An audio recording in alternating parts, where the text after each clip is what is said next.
Glen awoke to a clatter on glass he mistook at first for leaden rain. It rattled the frame and cursed a lament like ice pressed in a frozen pail, or bones laid over an anvil and slowly bent, the groans of the fracturing window panes. Yesterday's willful indolence lent gravity to the enforced idleness of today, for what was yet undone must now remain, or so it seemed, too much for even spring's unfurling days.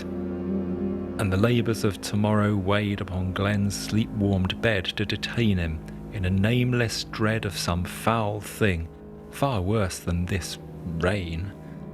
And on spoke the clatter and rattle, the splinter and crack, until Glen heaved like a corpse the covers back and rolled from his bed as if tipped from a barrow, and threw the curtains wide and let out a cry, and rubbed his eyes and looked again, and still a biblical blizzard of beetles and flies rat-tatted against his window pane.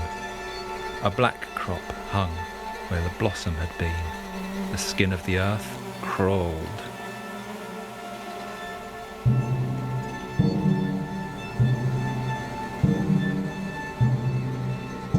Booted and cloaked, Glen leant headlong into the rasping, writhing maelstrom, carapaces snackling underfoot.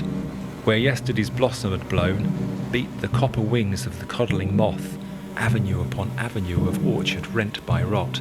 Nettles broke loose from strawberry cloche. Above the rain butt hung mosquito smoke, and in the ditches scurried rats amok.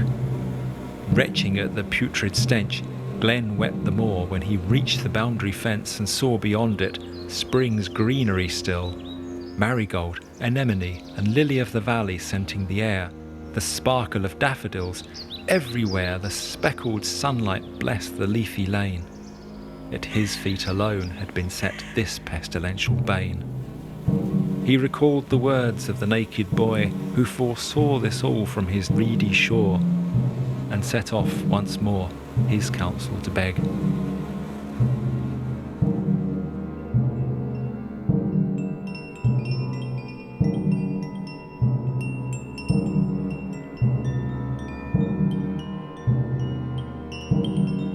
The unworn path, harder going now, its every leafing branch and groping frond in antagonism to Glen's advance, as if warning, wiser you turn back, but should you press on, mark well the choice you make, and know that the road you'll have taken only leads to an eternity of rushes and reeds.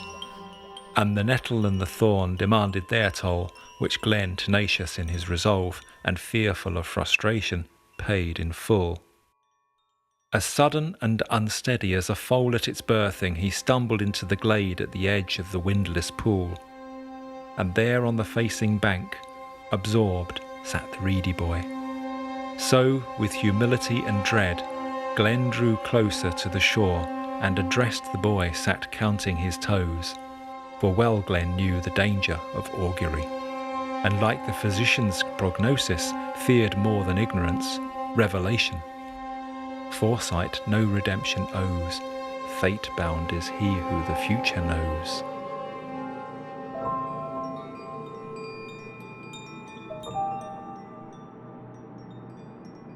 Even more than the visit before, the naked boy, with the waxy skin like vernix caseosa of a newborn babe, perplexed the senses, for a wisdom of age imbued his childlike frame. Old men warn of human changelings raised by walls, but could a human child sown dead among the reeds have grown like a seed, watered and fed by the silty bank? Even greater than the time before came the dread of disturbing the Reedy Boy, so still in the fold of his watery womb, as if patiently waiting, gestating still, awaiting the time he would be reborn. Glen, at the water's edge, broke silence first. "Oh, Reedy Boy, accursed I come to seek your word by choice and design, where before it was by fate I was drawn. For you spoke last time of dire portents that I dismissed, and to my own expense. For I scant understood your wisdom's worth, and now pestilence dwells on my land. If you truly possess such knowledge, I beg you, show your hand. Speak now of remedy and restitution, and I shall be always in your debt.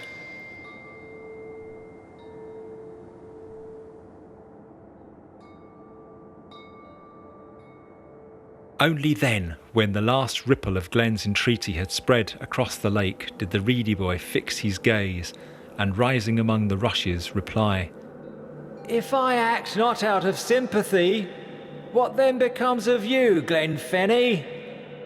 "I shall for the poorhouse be." "If yet I save you from the plague at hand?" "I would gladly pay as honour demands." "And what should you owe to me had you acted at first on my prophecy?" "All that was saved I should lay at your feet." "Have you not seen the wild-eyed beasts who come now to the water's edge, enfeebled, weary, thin as reeds? Glen Fenny, if hunger comes calling, will you open your door and let it in?" This time Glen saw through the veil the warning the Reedy Boy spoke, for the crust of the bank at that moment sank beneath his feet, breaking under the weight of his heart, and he to wrestle free of slathering mud. "Your meaning is stark," he said in retreat. "For that my heart gives leaden thanks. I will husband my grain these lean, dark days. And should hunger call, heed the warning foretold, and send that devil to hell below." And he left the boy where he'd found him, sat by the water, counting his toes.